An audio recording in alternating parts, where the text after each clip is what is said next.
എല്ലാവർക്കും നമസ്കാരം. ഇന്ന് നമുക്ക് ഒട്ടും തന്നെ കയ്പില്ലാത്ത സദ്യക്ക് വിളമ്പുന്ന നാരങ്ങ അച്ചാർ എങ്ങനെയാണ് തയ്യാറാക്കുന്നത് നോക്കാം.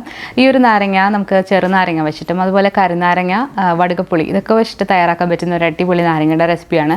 നമ്മളിതിൽ വെള്ളമോ അതുപോലെ തന്നെ വിനാഗിരിയോ ഒന്നും തന്നെ ചേർത്തിട്ടില്ല എങ്കിൽ കൂടി ഇത് കുറച്ചധികം നാൾ നമുക്ക് കേടുകൂടാതെ സൂക്ഷിക്കാനായിട്ട് പറ്റും.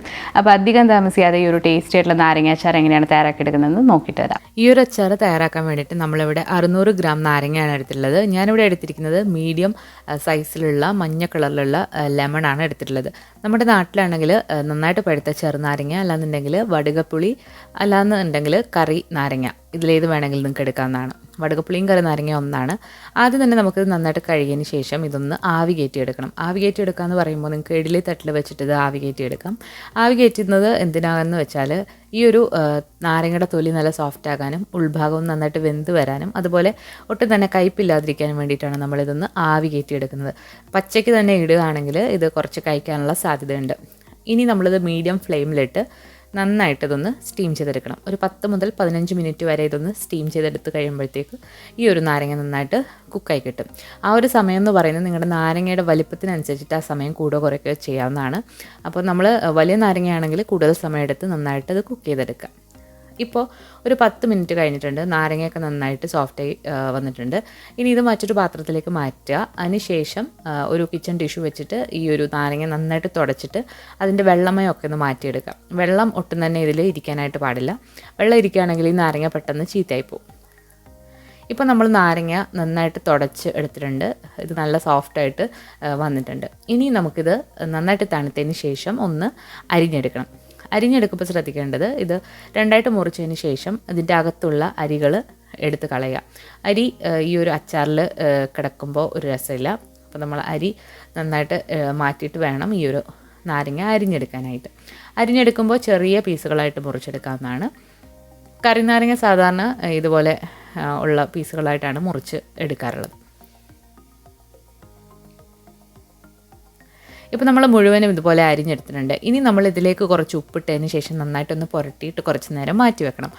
അച്ചാറാവുമ്പോൾ അതിന് കുറച്ച് കൂടുതൽ ഉപ്പ് കാണും. ആ ഒരു ഉപ്പെന്ന് പറയുന്നത് അതൊരു പ്രിസർവേറ്റീവായിട്ട് ആക്ട് ചെയ്യും. അതിനാണ് നമ്മൾ കൂടുതൽ ഉപ്പ് ചേർക്കുന്നത്. ഞാനിവിടെ ഒരു 2.5 ടീസ്പൂൺ ഉപ്പ് ഈ ഒരു നാരങ്ങയിലേക്ക് ഇട്ടിട്ട് നന്നായിട്ട് ഇത് പുരട്ടി മാറ്റി വെക്കുന്നുണ്ട്. ഉപ്പിട്ടതിന് ശേഷം നന്നായിട്ട് ഇതൊന്ന് മിക്സ് ചെയ്തിട്ട് കുറച്ച് നേരം ഒന്ന് മാറ്റി വെക്കണം. മിനിമം 1 മണിക്കൂറെങ്കിലും ഇതൊന്ന് മാറ്റി വെക്കാനായിട്ട് ശ്രമിക്കുക. അല്ലാന്നുണ്ടെങ്കിൽ തലേദിവസം തന്നെ ഇത് വെച്ചാലും നല്ലതാണ്. ഒരു ദിവസം ഒന്ന് വെച്ചാൽ ഈ ഒരു നാരങ്ങയിലേക്ക് നന്നായിട്ട് ഈ ഒരു ഉപ്പൊക്കെ പിടിച്ചിട്ട് നന്നായിട്ട് വരും. ഇനി ഇതെങ്ങനെയാണ് അച്ചാറാക്കി എടുക്കുന്നത് നോക്കാം. അച്ചാർ ഉണ്ടാക്കാനായിട്ട് ഏറ്റവും നല്ല എണ്ണ എന്ന് പറയുന്നത് നല്ലെണ്ണയാണ്. നല്ലെണ്ണ എന്ന് പറയുമ്പോൾ എള്ളെണ്ണയാണ്. 2.5 ടേബിൾ സ്പൂൺ എള്ളെണ്ണയാണ് നമ്മളിവിടെ ചേർത്ത് കൊടുക്കുന്നത്. അച്ചാറിന് ഈ ഒരു എണ്ണയാണ് ഏറ്റവും നല്ലത്. ഇനി നിങ്ങളുടെ കയ്യിലില്ല എന്നുണ്ടെങ്കിൽ മറ്റെണ്ണകൾ യൂസ് ചെയ്യാം. പക്ഷേ ഏറ്റവും നല്ലത് നല്ലെണ്ണയാണ്.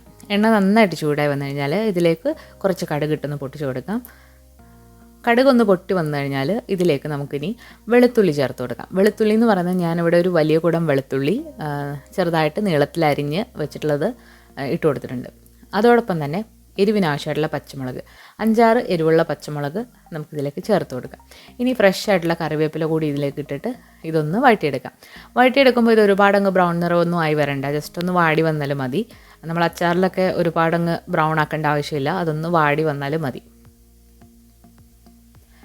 അപ്പോൾ ഈ ഒരു വെളുത്തുള്ളി ഒക്കെ ജസ്റ്റ് ഒന്ന് വാടി വന്നിട്ടുണ്ട്. ഇനി നമുക്കിതിൻ്റെ തീ ഒന്ന് ഓഫാക്കിയതിന് ശേഷം പൊടികളിട്ട് കൊടുക്കാം. തീ ഓഫാക്കിയിട്ട് ഇടുന്നതെന്ന് വെച്ചാൽ ഇത് അല്ലാന്നുണ്ടെങ്കിൽ കരിഞ്ഞു പോകാനുള്ള സാധ്യതയുണ്ട്. പെട്ടെന്ന് മൂത്തു പോകും. അപ്പോൾ നമ്മളിതിലേക്ക് ഒരു 1/4 ടീസ്പൂൺ മഞ്ഞൾപ്പൊടി, അതുപോലെ തന്നെ എരിവിനാവശ്യമായിട്ടുള്ള മുളക് പൊടി 2.5 ടേബിൾ സ്പൂൺ മുളക് പൊടിയാണ് നമ്മളിവിടെ ചേർത്ത് കൊടുക്കുന്നത്.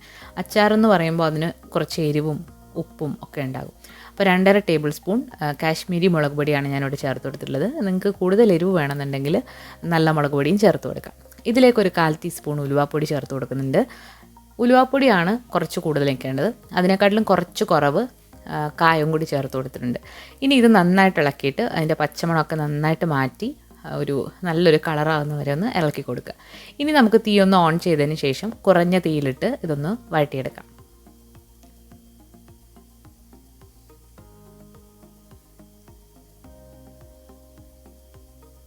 ഇപ്പോൾ ഇത് നന്നായിട്ട് വഴണ്ട് വന്നിട്ടുണ്ട്. ഇനി ഇതിലേക്ക് ടേസ്റ്റ് ഒന്ന് ബാലൻസ് ചെയ്യാൻ വേണ്ടിയിട്ട് ഒരു ചെറിയ കഷ്ണം ശർക്കര ഇട്ട് കൊടുക്കാം. ഇപ്പോൾ ഉപ്പും പുളിയും ആ ഒരു എരിവും ഒക്കെ ഒന്ന് ബാലൻസ് ചെയ്യാൻ വേണ്ടിയിട്ട് കുറച്ചൊരു ശർക്കര ഇട്ട് കൊടുക്കാം.